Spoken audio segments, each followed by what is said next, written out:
Bismillahirrahmanirrahim. Assalamualaikum warahmatullahi taala wabarakatuh. Salam sejahtera, salam Malaysia Madani, selamat pagi dan selamat berpuasa.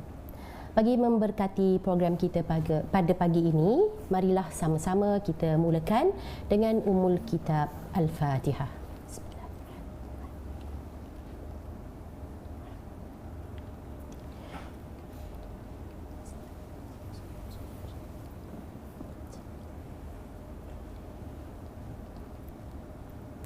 Alhamdulillah, bersyukur kita ke hadar ilahi dengan limpah kurnianya dapat kita sama-sama berkumpul pada pagi ini secara maya dalam program Bual Bicara Profesor Siri ke-35. Bersama jemputan kita pada kali ini ialah yang berbahagia Profesor Ts Dr. Lam Su Shiung. Apa khabar Prof? Salam, apa khabar? Khabar baik. Alhamdulillah Prof. Okey, baik, terima kasih yang berbahagia Prof ya. Dapat bersama-sama kita pada pagi ini, dan saya Dr. Isma Rosila selaku moderator pada kali ini ingin mengalu-ngalukan para penonton yang berbahagia, Datuk, Profesor, Doktor, Tuan-puan, warga UMT, warga Universiti Awam, agensi-agensi kerajaan dan swasta. Terima kasih kerana menyertai program pada pagi ini. Dan untuk makluman penonton-penonton kita pada pagi ini ya, program pagi ini adalah bilingual ya. Sesekali kita akan selitkan bahasa Inggeris juga.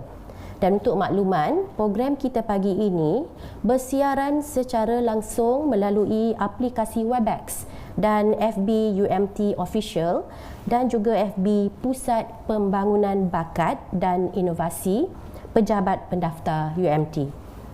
Baik, yang berbahagia Prof, Datuk, Doktor, Tuan-puan yang dihormati sekalian. Seperti sedia maklum, program Bual Bicara Profesor ini merupakan platform bagi para profesor UMT berkongsi kepakaran, pengalaman atau pandangan. InsyaAllah kita akan mendengar perkongsian dari yang berbahagia Prof sebentar lagi. Justru sebelum kita mulakan program kita pagi ini, izinkan saya membacakan biodata jemputan kita pagi ini. Profesor Ts Dr. Lam Su Shiung holds a PhD in Chemical Engineering from Cambridge University and is currently a professor and director of International Centre of University Malaysia Terengganu. He serves as editor of Environmental Pollution and associate editor for reviews of environmental contamination and toxicology, environmental advances, environmental geochemistry and health, frontiers in energy research, and energy and environment. He leads a research group working mainly on chemical and environmental engineering, focusing on waste and biomass utilization, waste and wastewater treatment, green technology, and pollution mitigation. He is active in research on the application of thermochemical processes such as pyrolysis and microwave heating in transforming waste and biomass into green energy and products applicable to industry and environmental protection.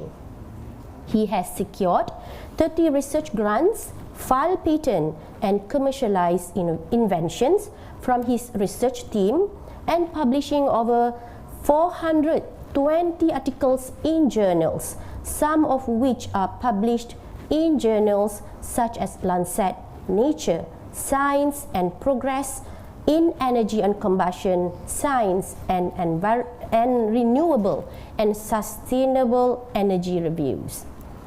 Baik, tanpa melengahkan masa, dengan sukacitanya saya menjemput yang berbahagia Prof untuk menyampaikan perkongsian yang bertajuk International Networking and Mobility, My Experience and Learning Journey. Jika yang berbahagia Prof, Datuk, Doktor, Tuan-puan, hadirin penonton sekalian mempunyai sebarang cadangan, soalan atau pandangan ya, semasa Prof sedang menyampaikan ucapannya, ya, boleh kemukakan di ruangan chat Webex. Saya persilakan Prof. Silakan Prof. Masih banyak kepada Dr. Isma. Salam sejahtera. Salam Malaysia Madani. Selamat pagi dan especially selamat berbuka puasa kepada semua sahabat saya. Pertama sekali terima kasih banyak kepada PPBI, terima kasih banyak kepada PKK dan juga warga UMT kerana memberi peluang kepada saya untuk kongsikan pengalaman saya especially bagi topik hari ini, iaitu berkenaan dengan international networking dan juga mobility. So saya akan cubalah kongsikan detik-detik dan pengalaman saya dan apa yang saya mengalami dan juga mempelajari dari macam mana nak membina international networking dan juga menjalankan program mobility. So first kali itu mungkin saya nak start dengan satu message yang sangat penting, iaitu semasa saya muda lepas habis PhD, my learning journey dah berapa tahun dah since saya graduate PhD 2012. So sekarang dah ada 11 tahun kok. Okay. 2012. Okay. So apa yang saya always practice dan daripada saya punya sifu, mentor dan juga supervisor saya tu ialah yang first kali tu yang selalu saya nak kongsi tu. Yang ni saya kena quote especially dua orang, iaitu satu tu ialah Prof Aham. Dulu dia merupakan pengarah BPI, Kementerian Pengajian Tinggi, yang dan juga Datuk Hafiz yang menjalankan atau memulakan program CEO fakulti. So bila saya sebagai salah satu ahli fellow yang join program tu, selalulah kita dengar Prof Aham dan Datuk Hafiz cakap pasal ini, iaitu volunteerism. So which is true. I mean, kalau kita nak dapat something, nak belajar something, lepas tu to advance yourself, volunteerism is something that we should practice. So apa maksud saya volunteer? So anything you can volunteer yourself. Daripada orang minta you buat ni buat tu, you volunteer, you pergi minta minta orang bagi peluang untuk you buat tu. So itulah yang tips mungkin yang saya boleh kongsikan. So bila saya ada peluang, bila saya pergi luar negara ke dalam negara ke, kalau ada peluang, saya akan cuba offer myself dan juga my team to help. Okay, that help dari segi apa? Tapi before we help, first people have to know us. People have to know your background. So whenever there's any opportunity, saya akan ambil peluang untuk memperkenalkan saya, tim saya, universiti saya, pusat pengajian saya dan juga platform saya. So di sini saya summarizekan, kita boleh kongsikan kita punya research strength, apa background, apa expertise team kita, your skill, apa analytical skills, apa teknik yang you dah kembangkan daripada penyelidikan you, dan juga apa resources yang you ada.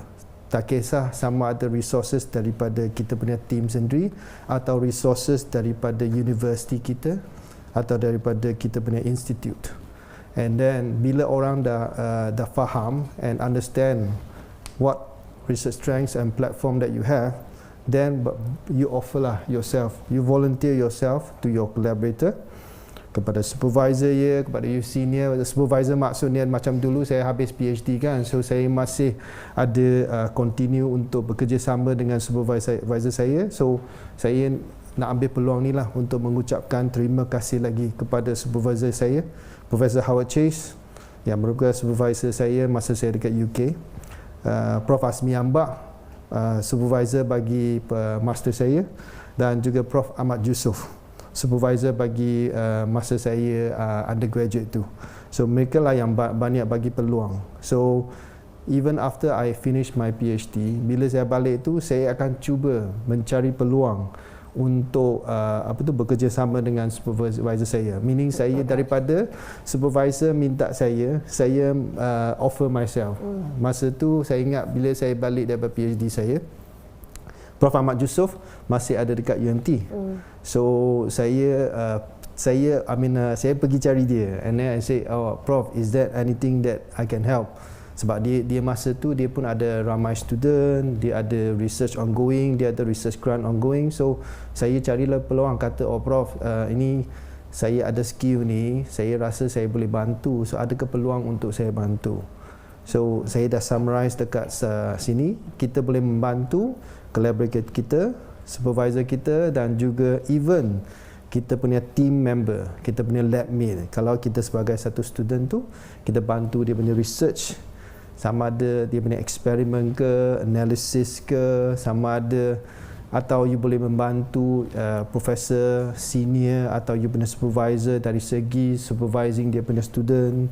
Dan juga salah satu tu ialah of course publication. Publication merupakan satu bagi saya tu ialah kewajipan bagi pensyarah. So dari sini tu kita pun boleh offer ourselves untuk membantu dalam penerbitan collaborator kita dan juga supervisor kita. So dari sinilah yang saya nak highlight kepentingan volunteerism. So contoh saya tu, bila saya masa tu balik ke UMT, saya akan pergi ke Scopus. Saya akan cari, okey, kalau kita nak mengembangkan penyelidikan kita, our expertise, so saya akan cari siapa antara di UMT yang sangat-sangat aktif dalam penyelidikan. So when we say active in penyelidikan, one of the things that we can assess would be the number of publication yang dia ada, and then now we can talk about their H index, sama ada dia punya penyelidikan, dia punya paper atau orang baca ke, lepas tu ada site ke tidak tu. So contohnya saya akan pergi, let's say sekarang I balik ke UMT, saya akan cari yang top 5, top 10 yang aktif punya researcher siapa tu, then saya akan volunteer myself. Itulah cara saya tu. Okay, so antara let's say slide yang saya tunjuk tu, you boleh nampak lah, ada kalau sini 1, 2, 3, 4, number 1 tu tak perlu cakap lah, itu saya sendiri. Okay, 2, 3, 4 tu Prof Ts dan Prof Maisam dan juga Prof Iwan, mereka semua merupakan collaborator atau sepatutnya yang saya cakap sahabat saya. So kita bekerjasama, kita belajar antara satu sama lain, dan juga in terms of let's say publication tu, kita pun publish sama-sama. Itulah advantage dari segi international networking. Prof Ts sebelum dia join UMT, dia merupakan satu pensyarah yang sangat terkenal dalam microalgae. Dan masa tu dia berkhidmat dengan Massey University di New Zealand. So masa tu kita dah start collaborate tu. So sekarang ada rezeki pula tu, dia join UMT selama 3 tahun as our distinguished professors. So itulah satu peluang. Prof, saya nak tanya sikit, minta maaf mencelah. Boleh. Daripada supervisor kemudian menjadi rakan setugas, bagaimana tu? Macam tidak ada rasa takut-takut ke dengan supervisor kita semasa kita approach? That is a good question. So masa saya balik, saya ambil contoh saya dengan Prof Ahmad Yusof. Bila saya balik, walaupun kita dah jadi rakan sekerja, tapi dalam hati saya, he is always my supervisor. So whatever he says, I always listen, and then whatever advice yang dia bagi tu, saya pun akan follow. So Prof Ahmad Yusof tu yang salah seorang pembimbing saya yang sangat penting dalam kehidupan saya tu. So tak ada rasa sangatlah, cuma rasa hormat tu ada. Tapi of course, because he or she is your supervisor, so you pun akan lebih rasa nak bekerja sama dengan dia tu kalau diberi peluang. Itu yang saya nak jawab tu. Rasa rendah diri tu perlu ada lah. Ya, and mungkin saya boleh kongsi juga, kalau you tengok yang dua contoh paper yang saya publish tu, mengapa saya highlight volunteerism tu is my team, kita bukan sahaja bekerjasama antara grup dan juga pelajar sendiri saja. Dalam paper saya sebagai satu contoh tu, memang our work, our research always involve collaboration with researchers from overseas atau from local juga. So kalau kita tengok yang paper dekat sini, Profesor Ts is a very famous researcher dekat Korea. Kita ada Prof Suzana, yang masa tu Prof Suzana tu dia masih berkhidmat dengan UTP Petronas tu. So saya offer myself, saya yang sendiri cari dia orang, kata Prof Su, ada peluang ke kita boleh collaborate tu. So then kalau kebiasaan dia yang collaborator ni, sebelum dia jadi collaborator, if he is a well-known researcher, he will always welcome your collaborations.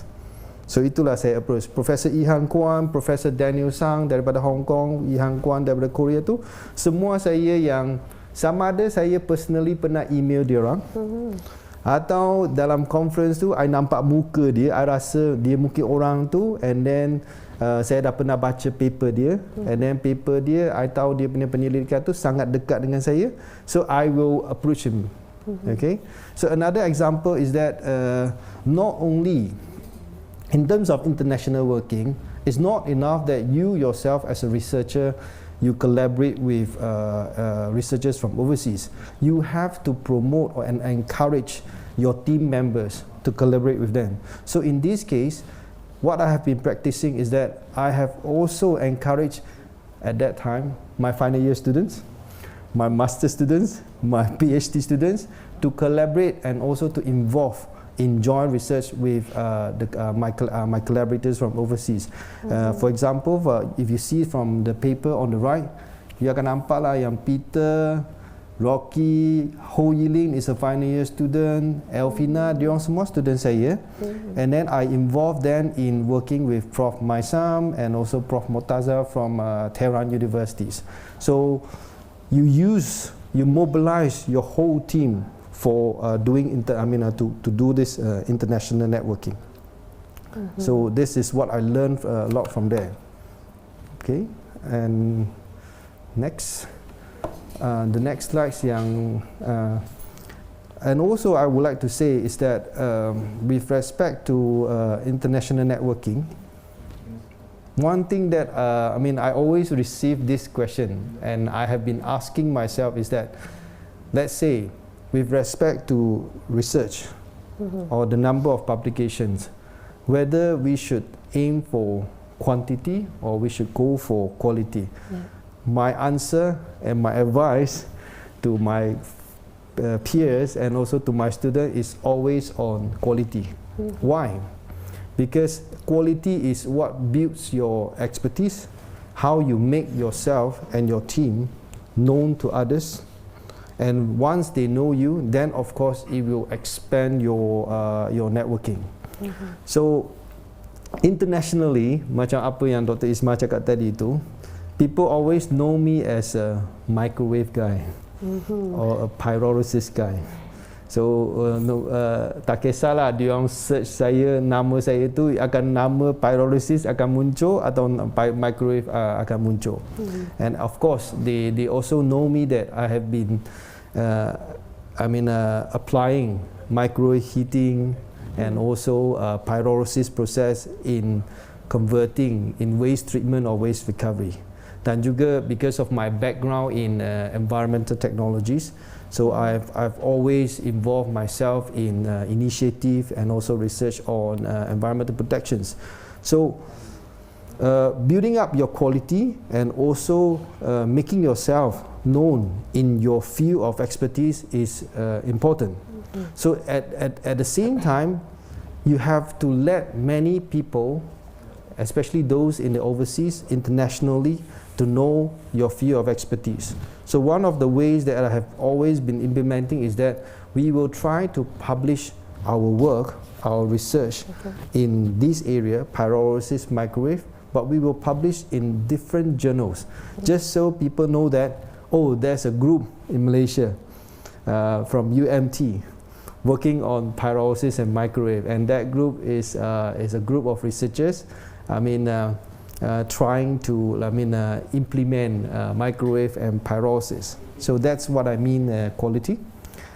And also our team, kita macam mana kata ni, orang yang tak tahu apa maksud dia putus asa ke apa benda. We always try I always encourage my student, even I myself, we always try. So one of the example is that we know that science is, as a journal, of course everyone would like to publish their papers in science, but it's very not easy. But despite that, it is not easy, we still keep on trying. So itulah contoh yang saya nak tunjuk. We keep on writing articles to science so as to because we know that science is a very quality journals, and they have a wide abundance of the community that we can promote our findings. So we never stop writing. Our team, our collaborators, we never stop writing and submitting to science. And although, you can see from this slides, if you see carefully, you look at the status, you will see many of the papers are rejected. Okay? And out of, let's say, 10 or 20 attempts, maybe we will get one accepted or maybe one under review before talking about accepted. But we always go for quality. And throughout this process, what I also would like to highlight is that when you want to publish papers in journals like Science, it is very important to have international collaborators. And also, when you invite others in overseas saying that, hey, let's try and target science together, they will be much more interested as well. And each of us will have to really spend much efforts in writing. So that's our process of learning. So speaking of this, when we talk about international networking, one of the advantages is that you can learn from experts from overseas, learn from each other, and also write and work together. So that's also another message that I would like to share, that how I have grown. So once you have built your expertise, people know that you are a microwave pyrolysis guys, then you start having opportunities of you start reaping the opportunities from your international networks. So in my case, you will start, when you start having collaborators, you will get opportunities like, that could be one of your collaborators from China, and they think that your work on, let's say, microwave and pyrolysis can help them. So they will try to work with you by appointing you as maybe as a visiting professors. I also have positions because of through the help or by the recommendations by Prof. Maisam as well.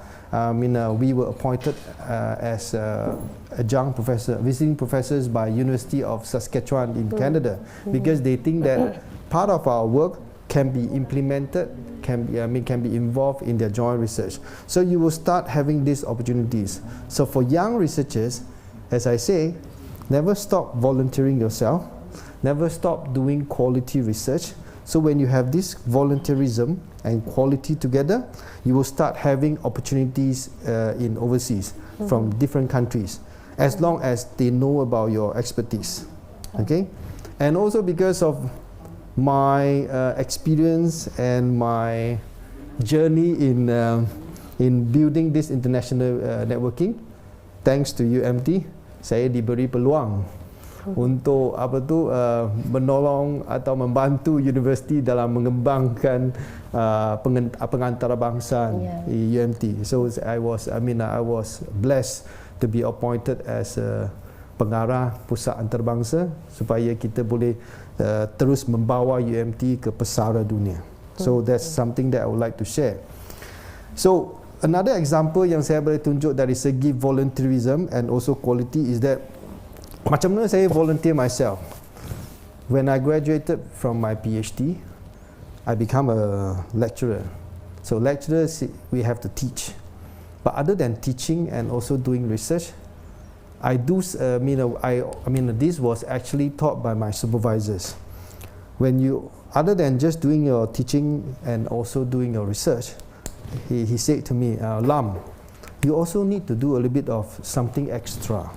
And one of that you can do is that you try to volunteer yourself to review papers for journals. And then at that time, I still don't quite understand why my supervisors from the UK asked me to do that. But he just said, Lam, you just try to do that. and then you will see the advantages. So at that time, it's like what I said, apa yang saya cakap kepada Dr. Isma tu, bila supervisor cakap dengan saya dengar je. Kadang-kadang saya pun tak faham, tapi saya dengar je, I buat je dulu. Okay, so saya review, I keep on reviewing papers for this and that journal. So this slides actually shows the number of papers that I have reviewed for this and that journals. But then I found out that when I start reviewing papers, I build up my knowledge. I get to know about the journals that I may want to submit my work for publication, and also I know the groups, the researchers, who work in my area of expertise. And also, I know the quality of the work that deserve to be published in this and that journal.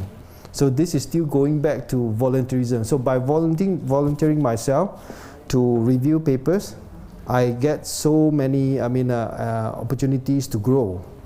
So knowing more about the journal, knowing more about my field, knowing more about the quality of the work, the research that I have to do in order to publish in these journals. So reviewing for journals actually has its advantages. So this is another message that I would like to share with the audience. Yeah. And these are other examples. So I have been trying to review. So every year I review a lot of papers. I also encourage the young researchers in my team to review. What I have been going through, I share with them, and they also review papers. Okay? So after you have been reviewing for some time, surprisingly, you get other kind of opportunities. So in this case, I started to know about editorial role. You review papers. After you have been reviewing the papers for this and that journal, the editors of the journals, they got to know you. Oh, Lam selalu review paper bagi jurnal saya tu. So mesti dia ada minat dengan jurnal saya, atau dia faham dengan apa yang penting, apa yang tak penting, apa yang diperlu, apa yang tak perlu untuk jurnal tu. So marilah saya bagi peluang lebih kepada Lam ni. So you will get then opportunities to be a special issue a guest editor for proposing a special issue for journal. And then from there you build your editorial experience. And after that, step by step, you will get opportunities to join as an editorial board members, to join as editors, associate editors, and also editor-in-chief. So what's the advantage? What you actually gain from being involved in these editors? I can say that this is also part of the international networkings. When you become editors, you understand the journal more, and not only you understand the journal, sometimes you will be asked to be involved in deciding or advising the future direction of that journal. You will know what are the current, what are the hot topics that are required by the journal, and also what are the latest research.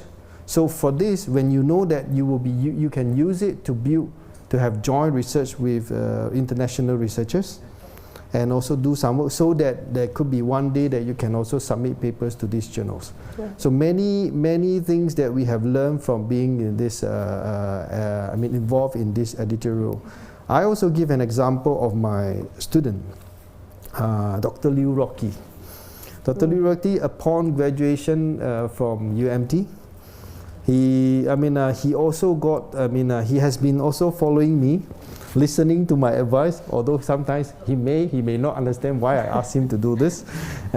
But now, because he has reviewed for so many journals, so he also got appointed as editorial board members and also associate editors for some journals. So that in a way also built up his academic career as well. Yeah. Okey, Prof, ni saya ingat saya dapat lihatlah di sini ada team members.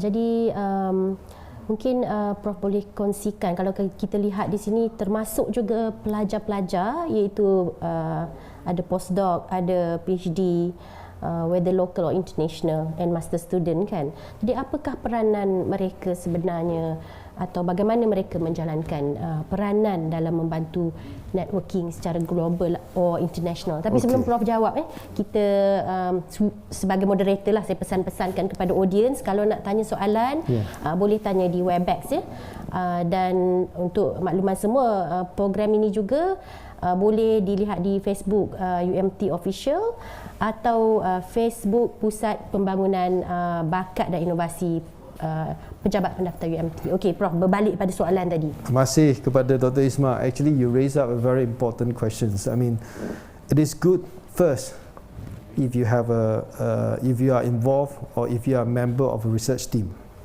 Okay, when you have a team, you are not working alone. You have members to support each others. Members from different levels. So you can have postdoc to supervise you, to advise you. You can have, if let's say, if you are a master student, you are young and inexperienced in doing your research. Then if you are involved in a team like this, you will have PhD students who has slightly more years of experience to advise you, to guide you. Then you have postdoc to work with you. You also have a research associate. So when you say peranan of a research team, I would say it's very important in terms of complementing each other, helping each others, and also to grow each others, and also to motivate each others. So I'm blessed. Like over the years, I mean we have built a team who can support each others. So let's say example, when you have a team. Each of them, they have different expertise. So this gives us more opportunity, more more opportunities to collaborate with researchers internationally. Like example, I have Peter who knows how to do optimization studies. Let's say RSM. So whenever I'm trying to collaborate or I'm approaching others in the overseas to collaborate with me, I can say that my team has a optimization guy who can assist, who can improve in this research. So that in a way helps. Okay, I have Rocky, Dr. Liu, who can assist who has experience in, let's say, techno-economic analysis. So when you want to do economic analysis, he can also involve. Not only he can involve, he can train. So the peranan is very important, and especially in making international networkings. Okay, that is for when you are making international networking. But from the other angle, it is also important for the researchers and the students in the team. When you work in a group, when your team has collaborations with international researchers, you as a member will also have many rooms to grow.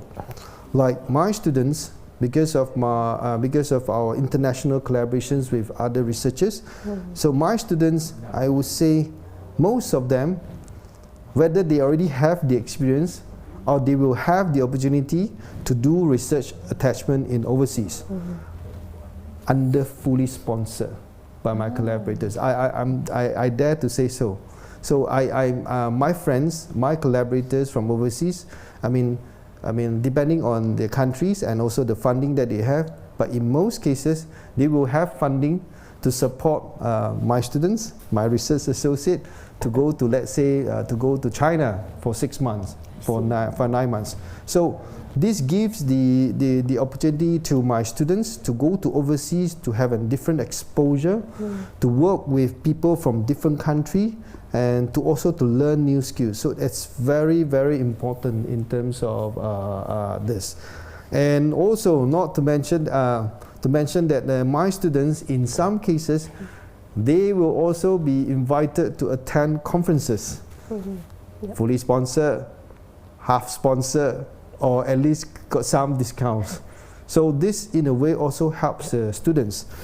Also, some of my students, when they want to solve some areas, something in their research, they don't have the skill, they don't have the knowledge, but some of my friends or their students they have.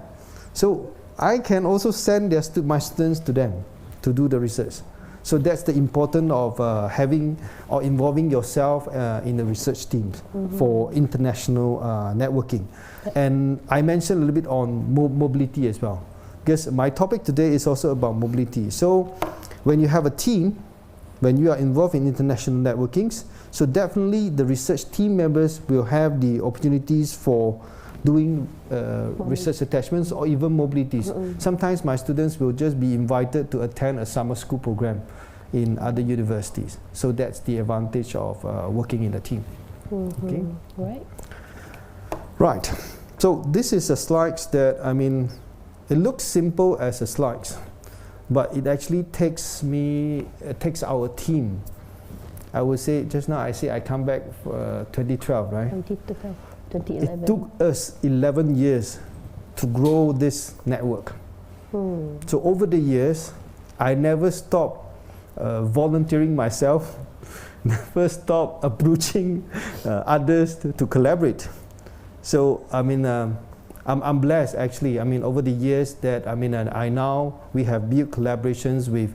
We now have friends and collaborators from different universities in different countries that I really can't like explain all in such a short while on the benefits and also the possibilities of having this international networking.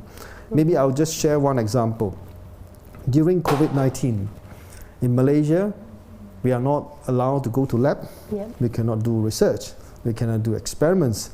But I mean, in our case, in my team, I cannot do research in Malaysia, but my collaborators in certain country, they are allowed to do their research and to do analysis.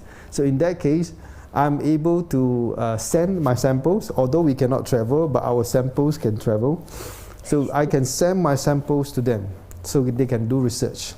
Okay, so that's one thing. And also, when you see that you have collaborators from different countries, that also gives you an opportunity to tap into the grants, the fundings available in those countries. So whenever my friends, my collaborators, they say, oh, I have this international grant that I would like to apply, or there's this grant, I need to have international collaborators.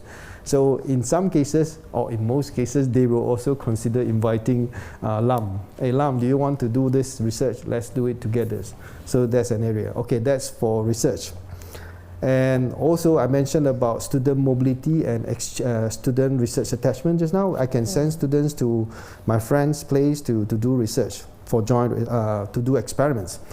And also about publications as well. So in many cases, I mean, we will, let me just give an example. Like I can have, I can write a review articles with friends from this country and that countries. So that will also in a way increase the quality and the number of your publications. Other than that, another thing that I would like to highlight is that it not only in terms of these international collaborations, but if you have collaboration with the industry, that is also an advantage for you to build up your international networking. Because to some countries, to some researchers in some countries, they are more interested in applied research, a research that can lead to technology transfer, or that can lead to product development. So in this case, if they know that you have collaboration with existing industry or some companies, so they will be more interested in having this collaboration with you. So for example, let me just give an example. Recently we work a lot with Osram also. Osram is one of the, I would say, one of the major lights and also sensors company in this world. So we've been working on our, working with them on our microalgae research. So when my Taiwan collaborators know about our work with Osram, so they start asking. When they started to ask, then that means they are interested. Then they will start asking you, hey, whether there's any rooms that we can work together. So that's the advantages as well, right? And yes, another thing that I would like to highlight is that from your international networking, that will also lead you to the opportunities to apply grants together. So I'm blessed, like for the past few years, we've been quite successful in getting international fundings. Sometimes it's not just like you need to apply for an organization, a grant organization. Sometimes it's just between university and universities. Let's say my friend in China, they have these fundings allocated to them if they can have international collaborators. So in this case, they can invite me to apply grants. So in that case, we can match the grant. So I mean, if you can look at this slides, you will see like started from 2019 until present. So we have been having some international grants with some partners in overseas like Hong Kong, Korea, China, and recently with Taiwan as well. And of course, not just about international grants. When you have international collaborators, that will also increase your chance of getting the grant from locals and also from the ministry as well, because they know that you are not just working alone. You are working with international researchers and you are trying to solve problems maybe with a bigger impact. So that also increase the opportunities. Alright. Yeah. Okay, Prof. Sebelum kita move on kepada slide seterusnya, tadi saya lihat ada banyak international partner dan industrial partner. Can you tell the audience how you approach them? Do you experience any rejection? Tadi beneficial roles, Prof dah explain quite a lot, which is related to fundings, mobility, internationalization, collaborations and everything. So do you experience any rejection and how you approach them? You mean experience rejection when you approach somebody? Yes, I mean the partner, the international and the industrial partner. Rejection is a part of our life. As I mentioned just now, like let's say when we submit our joint papers with international partners for publication in, let's say, journals like Science, we often get rejections. So we are very used to rejections, but we don't think of it as a rejection. We think of it as if you don't approach, you don't have the opportunities to collaborate. But if you approach, you have at least 50%. So and then in most cases we will always try to be positive minded. We will think that let's approach first. But of course, there's some preparations before you approach others for collaborations. So like I said just now, you have to know exactly your field of expertise, your team, the platform that you have, the resources that you have, and also what your universities and also your institute can offer.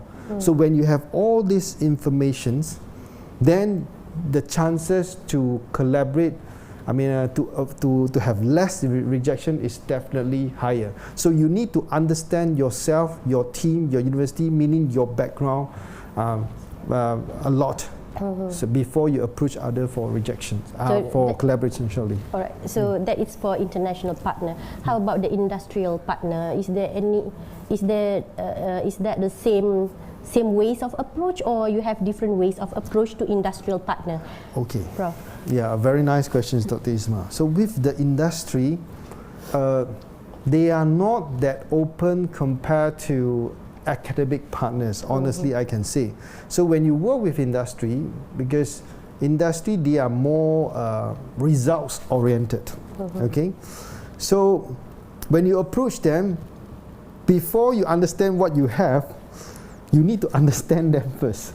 Meaning that you need to study the industry, the company, what is their priorities, and then you go back to look at yourself whether you have the capability or you have the strength or you have the platform to offer. So for industry, we have to do a little bit more work. We have to understand and kaji. Kita kena kaji apa yang company tu nak ke tidak tu. Lepas tu dia punya fokus dekat mana, and then sama ada kita boleh offer. So industry tu will take some work. And also industry dia tak macam it's not like, let's say if you are young, you are just about to try something fundamental, then in that case it would not be a good idea to approach the industry. Industry is like you already have like a few years of experience, you have developed something, you have some solid findings, then only you approach the industry and see whether they would like to try your stuff, provided that your stuff, your invention, your work align with their with their focus. I see. Okay. Alright, Prof. Sebelum tu kita nak maklumkan pada penonton-penonton di Webex dan juga FB, boleh sertakan soalan ya di chat Webex ataupun komen ya something di Webex. Webex kita untuk chat ni macam senyap sikit ya. Baik, untuk maklumat ada 151 partisipan, Prof. Menonton kita pada pagi ni lah. Baik, kita teruskan, Prof. Mungkin ada lagi perkongsian daripada Prof. So just now I talk about how my learning journey towards building the international networking, and now because you already have some experience, and then the university, the top management sees your potential in that, and then of course they started to give more opportunity. So in this case, thanks to Datuk VC and also the TNCA, Prof Zamri, Dr. Mac. They saw that Lam may be able to help with the internationalization of UMT, because of his experience, because of his ability to, or because of his volunteerism, maybe. Outstanding international publication.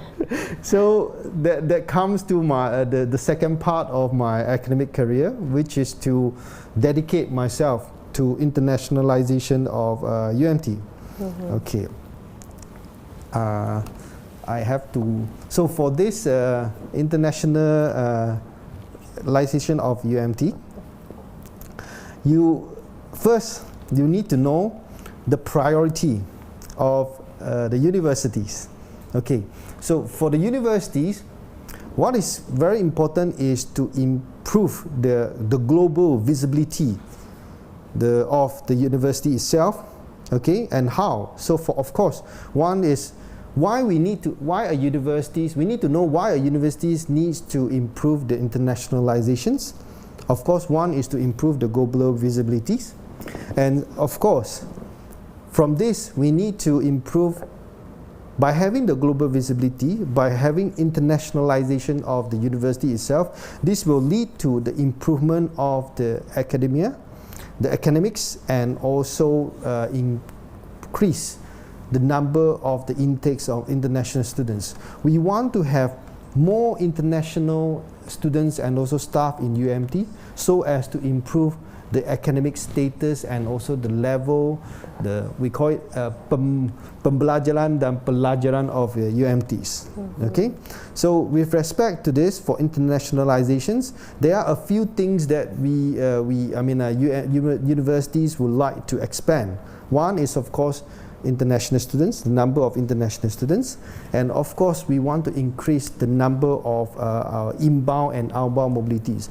Inbound mobilities meaning that we want to attract potential students to come to UMT to know more about UMT, and outbound mobility is that we will be able to send our UMT students to overseas, to other universities, to other countries, so that they can increase their exposure, expand their learning by experiencing the culture and also the learning environment in overseas.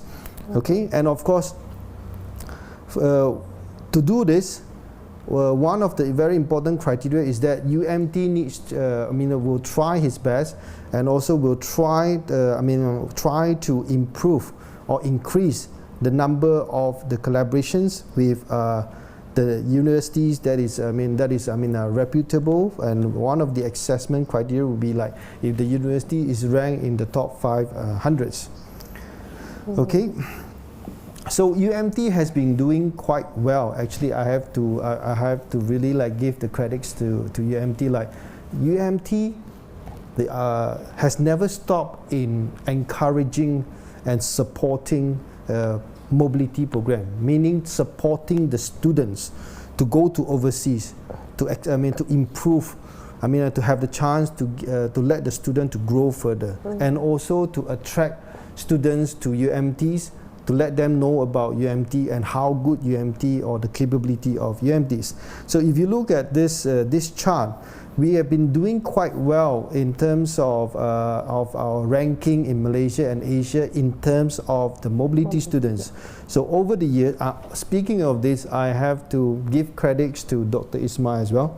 Dr. Isma, acting as the Deputy Director of International Centres, has actually put a great deal of efforts in promoting in implementing this inbound and outbound students. So thanks to her efforts, and also the efforts from the UMT and also from the faculties and the institutes. So that's our team, Prof. So yeah, we are a team anyway. Yeah, well. exactly. You see that Dr. Isma is mentioning about the team. So over the years, from 2013 until 22, you will see there's a significant increase of the number of inbound exchange students and outbound exchange students. So you will see now we are ranked in 2022 with respect to the number of inbound students and outbound students. We are ranked in the top 15 and 14 in Malaysia. In Asia, we are ranked in 85 and 88. So what's the message behind? It shows the aim and also the ambitions of UMT to improve internationalizations by giving a great deal of support for inbound and outbound student mobility programs. So even as what have been said by the Datuk VC, our Vice Chancellor of UMT, in his Amanat, if I remember, it's the intake of international students, whether it's for undergraduate and postgraduate level, is always one of the focus by the UMTs. Okay? So you know that it's good that if you work in the universities that is very important and very keen on improving the internationalizations. So as a result, UMT now, through the efforts by the universities and also the involvement by the faculties and the institute and also international centers, so now we can actually set a target for 2022 that we would like to have 800 international students. Yep. We used to have not many international students, but because of the vision and also the ambition of UMT, and also because of the strengths that we have built over the years, so now we are very ambitious in recruiting a lot of these international students. So speaking of these internationalizations, I also have to mention that tapping into the network of our UMT alumni is very important, because we now have alumni in many different countries because they study in UMT before. So dia merupakan seorang duta. Like recently, when we have strategies that we would like to improve the number of students from Thailand. So we have visited some universities and also high school in Thailand, and surprisingly, in those high school, there are some of the teachers who are the alumni of UMTs. So when you imagine that you have the alumni, the Thai alumni, who speaks in Thai to promote UMT, then of course the chances to have more international students is of course much higher. Okay, so alumni is very important. And also, if you can see from what was said by our Vice Chancellor, Dato' Maslan, is that the universities also shows his support in giving more opportunities to alumni to improve, to also conduct mobility programs. So nowadays we are not just conducting the mobility programs for ourselves, but we will also hope to invite alumni to join in organizing the mobility programs. So we have discussions with some alumni in Indonesia and in doing programs like summer school together. So they are bringing students to UMTs. So this is also a very good initiative. And also, I mean, these are the initiative in internationalization of UMTs. So we will try to internationalize our academic programs, and also, of course, to conduct more mobility programs. Okay, and also now we have these edutourism programs, and also a digital learning programs being offered to international students, so as to attract more international students to UMT. And yes, I mean, we have been approaching and also working with agents from different countries, and one of them will be from China, to improve more students to join, international students to join UMT. Okay. And of course, I mean, needless to say, we continue to, conduct mobility programs, meaning the university will try to allocate fundings to encourage, to support students to go to overseas for exchange programs. So we call it outbound, or we sometimes also encourage our faculty members, our institute members to invite researchers and students from overseas, from other universities, to come to UMT for mobility programs. Alright. Prof, sebelum kita teruskan, ada satu soalan dari FB ya. Prof nak ambil soalan ni atau boleh teruskan dulu? You boleh tanya saya, you boleh sebut soalan tu. Ya, tapi sebelum tu saya maklumkan partisipan kita ada 151 orang, dan untuk maklumat ada juga daripada universiti luar seperti yang saya perasan ni UTM. Okey. Oh. Ya. Dan juga mungkin ada daripada selain daripada UTM, mungkin boleh perkenalkan di chat box nanti. Baik, saya bacakan soalan dari FB. By any chance, what's the best method to promote international student come study to UMT? Prof. There's no. I would say the best method. That we should have as many methods as possible. Okay, the best method to attract is that, I mean, in my case, I've been receiving invitations from universities from different parts of the world to give talks there. Or to have meetings there. So whenever I'm there, I will promote my university gila-gila. I will do my best. I will try to, although let's say I'm going for a talk, but I will also try to ask if it is possible to have a session, to have a meetings, or to have a seminars that allows me to promote UMT, promote the mobility programs to the deans, to the directors, or to the international, the director of the international office. I will just, ask for these kind of opportunities. So that's one. Secondly is, of course, we have to work closely with agents. Okay, we cannot just rely on our own to attract students to UMT. We have to work well with agents. Okay. Based on trust and also fair communications. And thirdly is that IC, international office, international status, international centers cannot work on its own. We have to make sure that we communicate and coordinate well with other important units or centers. Let's say in UMT, we have to work together with the graduate schools. We have to work together with our academic departments. Everybody needs to have the good understanding of what we want to do, what we want to promote. Then the chances is of course higher. And recently, Dr. Isma has actually like in a way, convinced me, saying that it is also important to attend some important exhibitions like APAI. Events, yeah. Events. We see events. Because APAI, recently they have these APAI programs in Thailand. Yeah. In Thailand, in Bangkok, is it? Is it in Bangkok? Yes. And I cannot go there because at that time I have an official visit to Taiwan, visiting 4 universities, signing MOU and everything. Also talking about having international collaborations for the universities.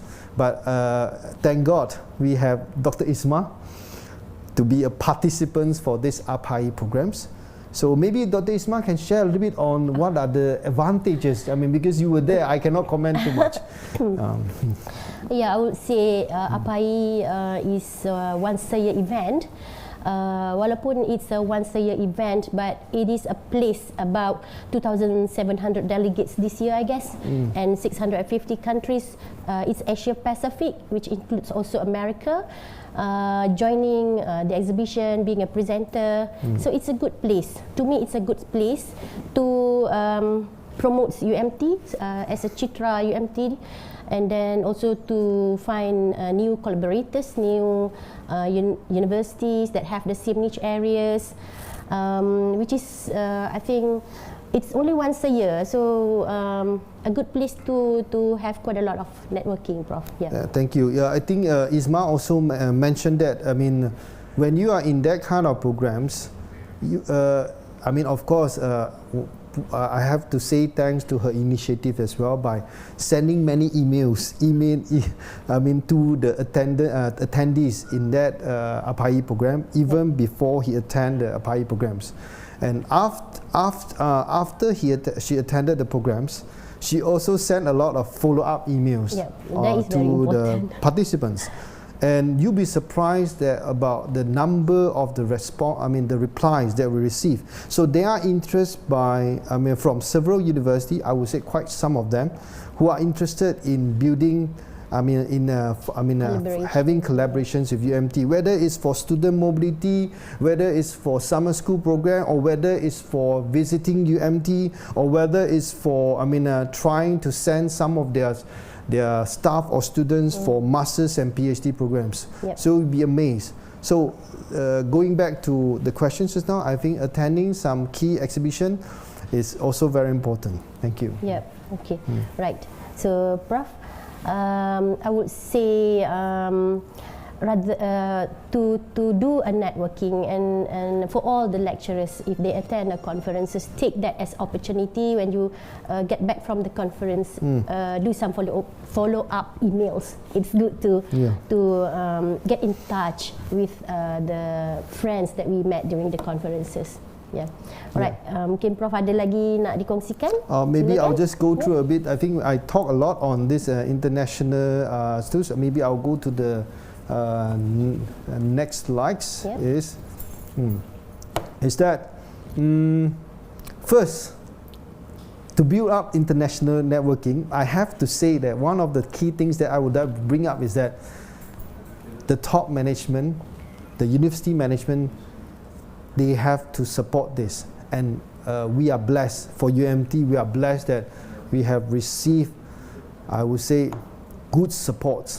I would say maybe a priority. This is a priority of the UMT for international networking and internationalizations. So the university has been giving many supports. So we are conducting summer school program. We are conducting education tourism program. Now we are not just aiming in recruiting and promoting students to come to UMT. We also think about their parents, their kids. Let's say, before they think about coming to UMT, they may want to know what is Malaysia, and in UMT, UMT is located at Kuala Terengganu. What is Terengganu to them? So we also have these edu-tourism programs that can also be provided or offered to students and also their parents and also their kids if they want to know more about UMT and Terengganu. So this is one of our efforts. And of course, we understand that for some students, they may have difficulties in doing full-time studies in Malaysia. So we keep on creating this MOOC or digital learning platform to be provided students where some of them may want to go opt for online learning programs. So for students, sometimes it's difficult for them to travel. In that case, we can offer some online courses for them to take. So this is also one part of our internationalization strategies. And of course, Citra is important. So we also see the importance of building our networking not only with the universities and overseas, but also with the embassy. So we've been having a lot of interactions, And then, of course, collaborations with embassies from different countries. I can give one example. So recently, thanks to the Canadian embassies, we visited the embassies, and then from there, the embassies actually introduced many of the Canadian universities to us. And from there, we started to have some interesting collaborations with some university in Canada. So this also really helps in building the international networking. So when the embassy actually helps, the universities can have collaborations with the universities in Canada. Of course, to the researcher and the student itself, you will also be able to reap the advantage from here, like having attachment again, attending the mobility programs again. Yeah. And yes, as what Dato' Maslan said, is that by having this, this picture actually shows that the Dato' we received a visit from the Taiwan embassies. So as a result, after these visits, the VC, Dato' Maslan itself, and also some of the researchers will receive invitations by the embassy to visit some of the universities in Taiwan. And we just came back from that visit. And from there, we managed to build or establish collaborations, sign some MOA with some universities in Taiwan. So that's really beneficial to UMT and also to universities by having interaction and collaborations with the embassies. Okay, so this shows that some of our future plan or planning or directions for internationalization for UMT.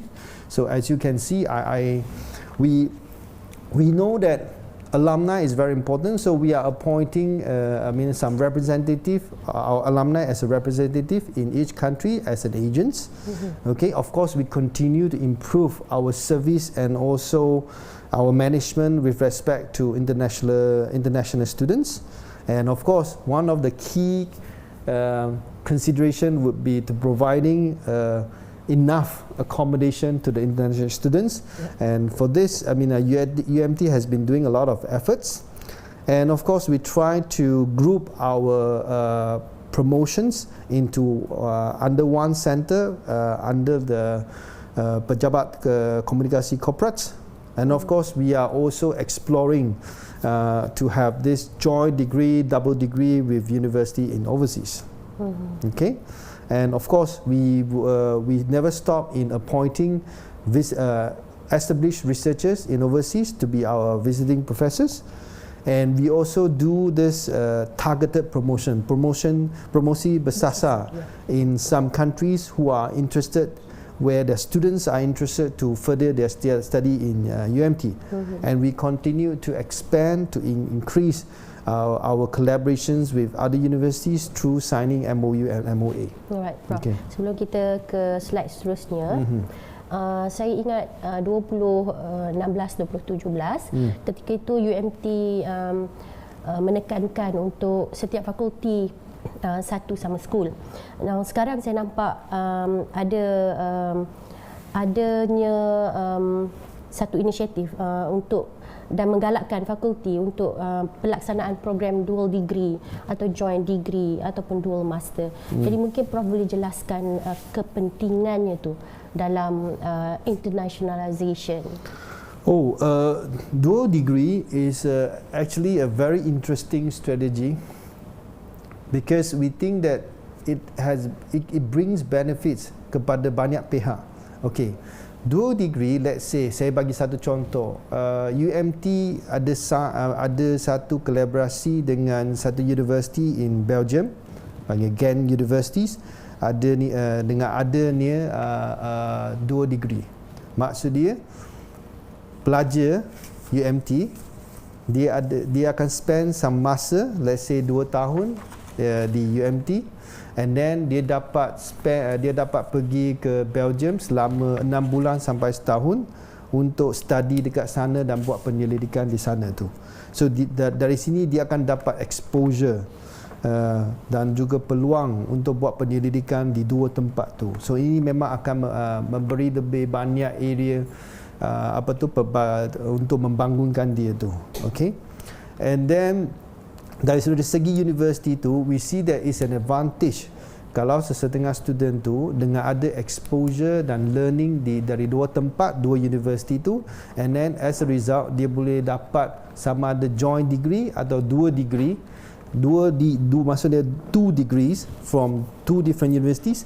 Ini akan membantu dari segi dia punya graduate employability as well.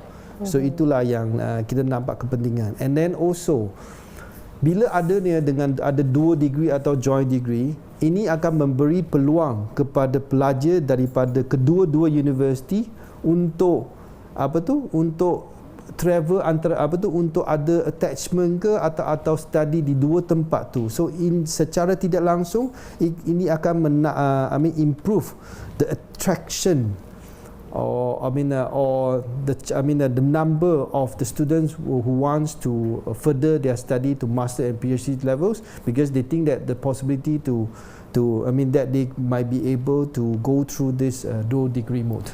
If I answer it correct. I see. Right, Prof.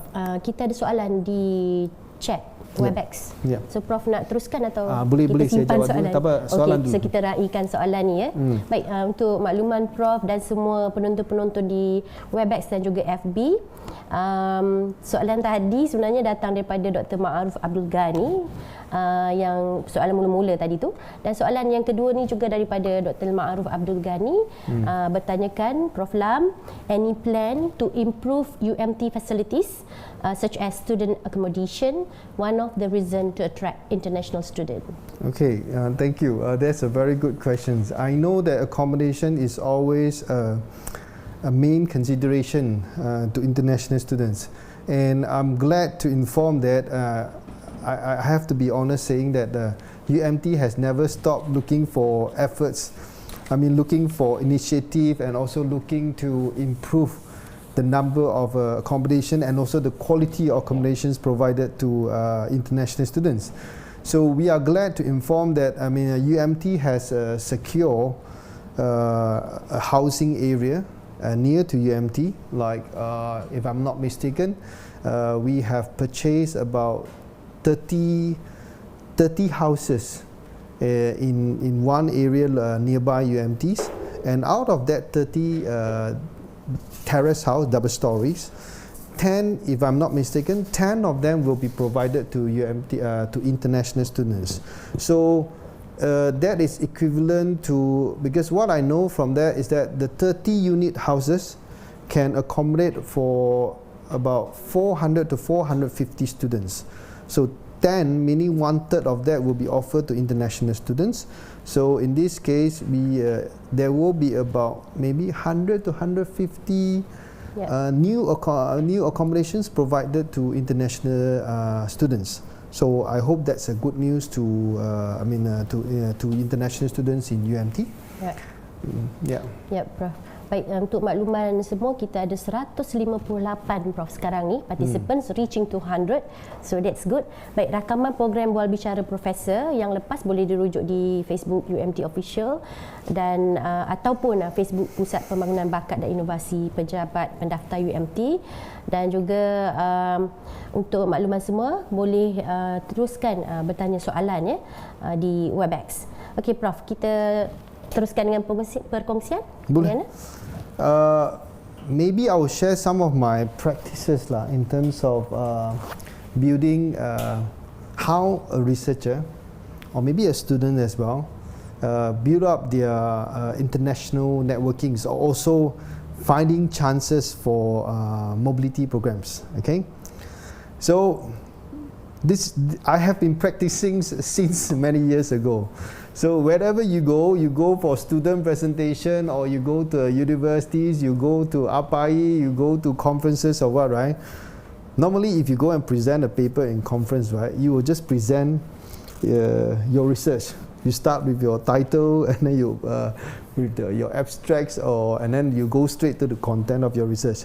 But I do it a little bit different, in a different way. So I always started with introducing and promoting my universities, which is UMT, and then I will promote my institute, and also promote the facilities that my university have. So this is what I will, because I will just grab any opportunity to promote UMT if possible. Okay. So I always tell people where I come from. I come from UMT, and we are very keen and active for ocean and sustainability. Okay. So I will show the nice facility or environment that we have for UMTs, as you can see. So we have a so-called drawbridge.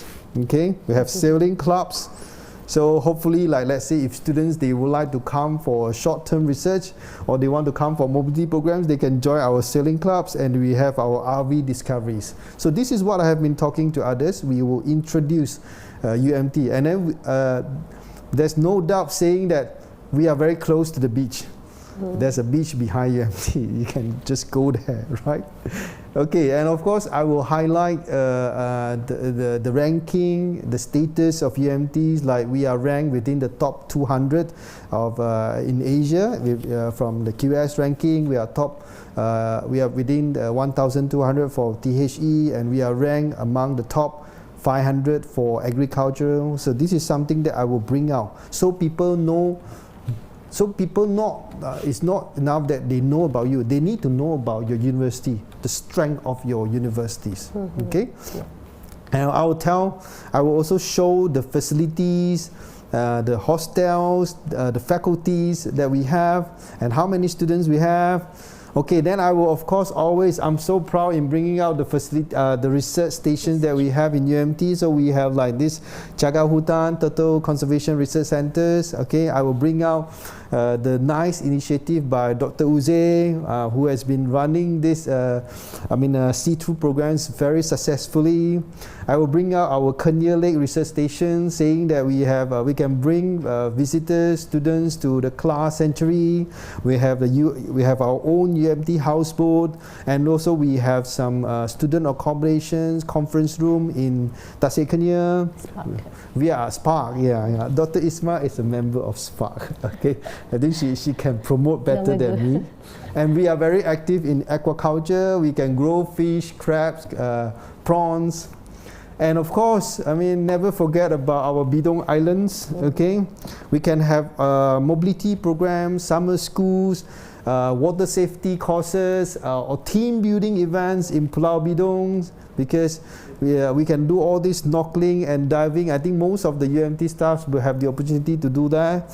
So when I bring out this, sometimes to some people it's a bit boring when they only hear about your research. But when you bring out this, especially at the beginning part, in a way, this is the response, the feedback that I got from some students and some researchers, is that they feel interested. Then of course when they feel interested, they tend to listen to your following slides more. Okay? Wake them up. Then I will bring out our mobility programs provided by different faculties, different institutes, saying that, oh, please come and join our summer school. Okay, we charge only a little. Okay, but you can have you can pay in an affordable way, but you experience the best service provided by us. So we'll bring you for diving and snorkeling, or you want to go to Tasik Kenya, and what kind of the mobility programs that we have. Okay, because sometimes after I come back from conferences, I receive email is not about asking about, Prof, can we do some joint research or what? They will ask me about, Prof, can I know more about this summer school program? I would like to join. Or maybe there will be some lecturers, especially if they are the head of departments or they are the dean. They will sometimes approach us, hey, I may have plans to send my students to overseas for summer school program. Can you share a little bit more details about your summer school program? So this actually in a way increase our chances of offering these programs to students from overseas.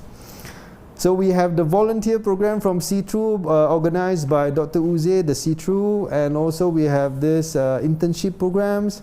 We have been receiving international visitors and participants from all over the world every year, never stop. Okay? After we finish with the UMT, now I will talk about where I come from. So in addition to International Center where I serve myself, I'm also serving the Institute of Tropical Aquaculture and Fisheries. So I will talk about this aquatrop and also what are the facilities and the teams that we have. So I will bring out that I'm in the green technology teams, and these what is our aim, and what are the what researchers we have, in what areas we are working on. So I will bring out all this because sometimes people may not.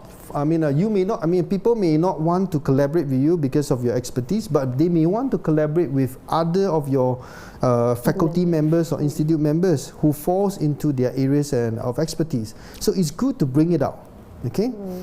And then after this, I will bring out, okay, when we keep saying that, oh, we want to have collaborations with others, would it be better if others know about your current research projects, your projects, the projects that you are doing or you are going to do, so they know better than whether they can collaborate with you. So I always find opportunity to also introduce and to promote the research projects that are involved. It doesn't need to be the projects that I'm involved as a project leaders. Even projects that I'm involved as a co-researchers, or even as a project that my colleagues they are doing, if I find it useful, I will just promote it. Because they don't actually need to collaborate with me, they can collaborate with Dr. Isma as well if given the opportunities. So this is what I will do. So I will say, okay, I'm a microwave guy, so of course I will tell a little bit on what I'm doing. I'm doing on microwave, I'm doing on biomass recovery. Okay, this is about one of the priority of aquatrop. We want to develop a waste biorefinery plant in aquatrops, hoping to serve to deal with the waste by the fishery communities, aquaculture operators. We have expertise on doing this techno-economic analysis, exergy, economics, exergo, environmental analysis, and then this is led by Prof. Maisam. I will bring up this. So if anybody would like to do sustainability assessment, you want to know whether your process is sustainable, you can approach us. Maybe approach me, I will pass it to Prof. Maisam, but we find opportunities to promote. And then we are working a lot on microalgae now. So, and then we are working on developing an integrated microalgae and growing stream and microalgae at the same time. And these are our collaborators. We work with Ostrams. So I'm actually doing like what I have been promoting. I'm showing an example. Okay. I have to go to the next slides. I think I also mentioned about. Next slide is on other than microalgae, we are also now we will show our industrial projects with Ostram, and then we have the ability to develop a raceway pond, a laboratory raceway pond, and this is actually a work from our distinguished professors, Professor Yusuf Chisti. So we will be able to help you with this work if you would like to do it. Okay, and also we also have a group of researchers working a lot on sustainable resource management. Let's say you have a pond, you have a mangrove area, you want to know whether it is sustainable, whether the ecosystem is degraded or not. Then you have a team led by Dr. Ko Wai Ho and Prof. Itwan to do that. I'm part of the team because I work on microplastics and also the heavy metal a little bit. And then this is actually a work that is not performed by only researchers from UMT. There's also researchers from Vietnam, from Philippines working together. Okay, and also we if you want to do something on PAH, heavy metals, microplastics, we can do that. So as you can see, when I present the work, we always present in the team. It's not just you yourself, it's a team. What a team can actually provide to solve your, to do research with you. Yeah. So we have systems. If you want to develop indoor aquaculture systems, we have a black soldier fry. Now we have a ready technology for black soldier fry. If you want to grow black soldier fry and then apply it as feed for livestock, for aquaculture. So this is led by Dr. Liu Honjong, okay? Right. And then next is, for example, we have used it in growing grouper ikan kerapu. Okay, ikan kerapu. I speak to ikan kerapu. So we have supplied this black soldier fry to ikan kerapu, and there are some good advantages. And of course, yes, always communicate and learn and work with peers.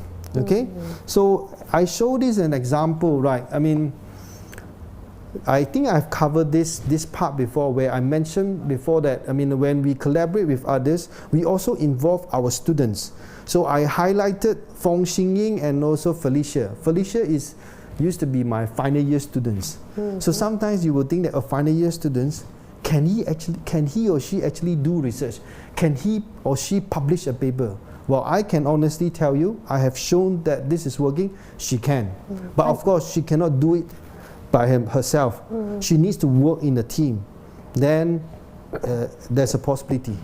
Okay, so Bernard is also one of my students who is now, I think, in Tsinghua University, graduated from NTech, Technology Alam Sekitar, UMT student, but he now study his master in Tsinghua University in China. I mean, working with one of my collaborators. Okay, right, and of course, in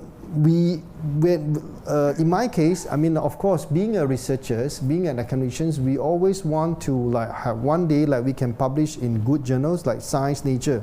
So I don't know how to do that initially, but I know that I can try to learn from others who did. So in this case, I will offer myself, again, volunteerism again. I offer myself to some researchers who has the experience, who publish a lot in Science, Nature or Lancet. So I learn with them. So when I say I learn with them, is I do it together with them. I write together with them. So from being a co-author, I write certain part of that. I become a first author for some papers. So and then when you build up your experience, you just keep on going, and then publication becomes like a passion, where you will be able to learn from each other, and also, of course, I mean, it's quite nice whenever we found that we want to write a topics, then we will try to invite researchers from different countries to write on that certain topics. So this, in a way, also builds up your international networkings. So for, let's say, this recycling plan. I'm a recycling person. I work on waste recovery and waste conversions. So there was one time that Denmark has come up with a very interesting recycling policies, and we think that we want to bring this out to the world to disseminate, to spread the awareness. So we actually work with researchers in Vietnam. I said to my friend, hey, because my collaborators they are Danish from Denmark. So I say, hey, your recycling method is really good. Why don't we write something? Let me try this time. So we write to Nature, and then we publish in Nature. Thanks. I mean, very lucky. So similarly for Lancet, now Lancet is, if you write something on planetary health, they may want it. Okay. So of course, quality is what matters as well. I'm just trying to show that things don't come easily. Yeah. You have to learn. You have to practice, communicate and learn from peers, keep on writing and writing. So this actually shows how many attempts that we have tried. As you can see, let's say for this year, from January, that was last year, from January to August 2022, how many papers we have submitted to Science, and most of the cases we got rejected. Okay. We also submit to Nature Sustainability very often, and often got rejected. Okay. So Nature Food, Nature Communication, Nature Nanotech, Nature Plant, we try. We never stop trying. Whether it's a full paper, it's a short papers, when you have an international team, you'll be able to do exciting things like this. We can write short review papers, we can write correspondence of even shorter articles, or you can write long papers, or you can write also research papers as well. Okay?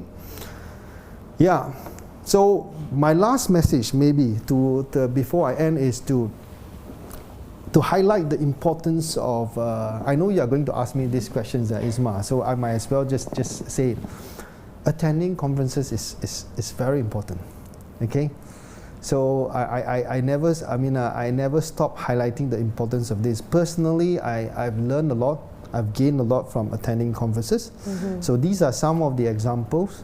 So when I attend conferences, in some cases, like you know that publication is important for a researcher. So you submit your abstract to conference. if you write your abstract well, your abstract could be recommended to be considered by certain special issues of the journals. And of course, what is more important when you attend conference, volunteer yourself. When you say volunteer yourself, in this case, is you volunteer yourself to go and make friends. Okay, with the editors, with the experts. Sometimes you don't know who they are, but you just try to make friends with them. And in some cases, depending on your luck, you may get to know some editors. And then after you come back, and then you may get suddenly an invitation, an email asking you to submit paper to the journal, let's say for publications. So the pictures that I show is that, I mean, there's this old, a senior person, Professor Yong Kompak, who's a Korean. During the conference, I just saw him sitting alone in a restaurant. So I'm a talkative guy anyway, by the way, okay. So I just approach myself, I go there and sit there and then talk with him. And after that, now I knew that he's actually one of the editors of the Korean Journal of Chemical Engineering. And that started our collaborations. Professor Paul Williams, the next picture, is actually like a very well-known researcher in my field. So I talked to him, and after that I found out that he is also an editor of one of the journal. So and then he also invited me to submit papers. So these are the opportunities. So I mean, when you attend conferences, you get to know researchers from different countries. And be friends with them. Then you get all sorts of different opportunities. So from like in my case, I mean, sometimes I mean they invite my students to go and do research attachments. They invite me to write review articles together. So and also sometimes they offer free seats to my students for attending publication workshop, writing workshops, or some skills workshops. So many advantages that I can try, and these pictures are taken from during some of the conferences that I've attended. So most of them have become close friends. Some of them are editors, some of them are well-known researchers, some of them are highly cited researchers. I didn't know that they are so great at that time. I just want to be friends with them. Okay, I just want to know somebody, friends with different countries. But then it turns out that some of them are really like a VIP. Okay. So when I know that they are VIPs, what is more important and also what I'm so grateful is that they are willing to guide me. They are willing to teach me, a small guy from Malaysia. So that's how I grow my international networkings. Okay. I mean, because I don't need to mention. So that's really an advantage from attending conferences. So these are the advantages that I got. Okay, and one thing I would like highlight is that, I mean, you see this lady is actually one of my PhD students, Miss Fong Xingying. So he followed me to some of the conferences, and then she took my advice. She went to approach, some researchers, some of my friends actually, and then like doing what I have been doing as well. So you can see the pictures that she had taken is like the editor-in-chief actually of some well-known journals, Environmental Pollutions, Journal of Hazardous Materials, and also of course Prof. Ashok Pandey, the editor-in-chief of Bioresource Technologies. And now she has also become a friend with them. So it's good to have this international working. And next is, a good way to build up your international networking is, the easiest way to start is to organize and write joint review articles together. Because that you can have an online meeting to discuss this and continue to do that. So we've been having many joint review articles. I mean, working on the topics that falls into the mutual interest. Yeah, that's all that I would like to share. Ya, Prof. Ya, itu perkembangan kerjaya lah. Saya boleh kata 11 tahun ni daripada doktor, kemudian Profesor Madya, kemudian Prof. So you become one of the young professor and young outstanding researcher. And then I would say from all those conferences, tips that I can get is out of your comfort zone. Everyone should be out of the comfort zone so that they can learn from each other. Yang pentingnya jangan malu lah. Kalau kita malu, rugi. I have to highlight that is of course jangan malu. Yes, you're right. Baik. Then I would say work smart rather than work hard. Right. Baik. Alhamdulillah kita telah mendengar perkongsian dari yang berbahagia Prof sebentar tadi. Terima kasih Prof ya atas perkongsian yang bermanfaat, dan boleh saya rumuskan di sini ya. In English I would say this experience and learning journey takes place over time and includes various learning aspects and experiences using multiple techniques and platforms. While being international individual serves as a global networking platform and opportunities for self to experience networking globally, develop a global vision, learn or pick up a new experience, new cultures, and make new friends from around the globe. So sebelum kita tutup Prof, mungkin Prof ada kata-kata terakhir, tips terakhir ke untuk penonton kita di Webex dan juga FB. Thank you. First of all, thanks for those of you who have been sitting for nearly 1.5 hours to listen to my to my sharing of my journey. So I have nothing much to share other than what I have just shared, but perhaps I can summarize with 2 words, as I said just now: volunteerism and always aim for quality. That's the 2 keywords that I would like to share. That's how I have built my networking. Thank you. Alright, Prof. Terima kasih. Dan untuk semua participants, organizer kita, penganjur telah berkongsi link borang kehadiran ke program Bual Bicara Profesor Siri 35. Ya, boleh rujuk di chat box di Webex. Dan kita ada komen Prof, komen terakhir lah saya rasa daripada Dr. Lee GE. Hi Prof, thank you for your talk, very inspiring. I would like to ask the tips to form your research team, because some of our postgraduate students, especially PhD students, cannot be with us forever in the team. When they are almost fully trained, that's the time for them to graduate and leave us. When you have new ones, you have to train them again. So I would expect this may be a last question sebelum betul-betul tutup. Thank you, Gei. That's a very good question. So, what I have been practicing is that, when we groom, when we supervise our students, I always treat them not just as a students. I treat them as my friends, or as hoping them they can also be our collaborators in futures. So speaking of this, when I train them, when I supervise them, I give as many opportunities as I can to them. Honestly, I give as many opportunities. So some of these opportunities allows them and also allow us to work together even after they graduate. So that's what I can say is I know that our relationship will not just end within the 3 years of supervisions. I always aim for long terms. Of course, there are some students who may not be able to collaborate further with you, but there are some who will. And I'm lucky until now, many of my PhD students, they are still in a way would want to collaborate with me, or in a way help me in return. So I have Dr. Wan Adiba, who has now become a lecturer in UMT thanks to the top management of UMT. So Dr. Wan Adiba is still part of my team. And of course, another thing that I can share is that, if you can take students or supervise students, it is good that you can consider students who are keen in advancing their career in academia.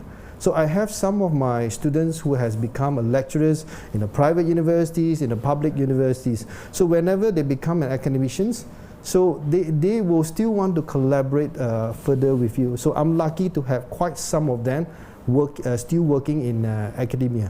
But even as an industry as well, because of the friendship that we have built, so sometimes when I need his help, or when he needs my help, we will just cross again our path. Thank you. Alright, terima kasih sekali lagi Prof. Dan semoga apa yang dikongsikan oleh Prof dapat kita jadikan panduan dan mungkin memberi kita cetusan idea untuk mengembangkan lagi ilmu atau kepakaran kita.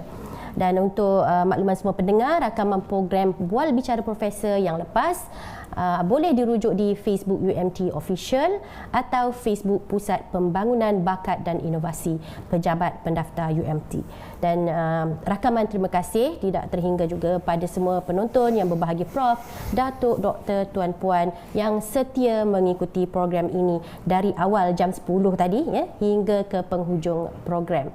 Dan kita tutup program kita pada pagi ini dengan tasbih kafarah dan surah Al-Asr. Wabillahi taufiq wal hidayah. Wassalamualaikum warahmatullahi taala wabarakatuh. Terima kasih pada semua hadirin, tim PPBI, PKK, Universiti Awam, UTM, UM dan semua yang terlibat. Jumpa lagi di lain Siri.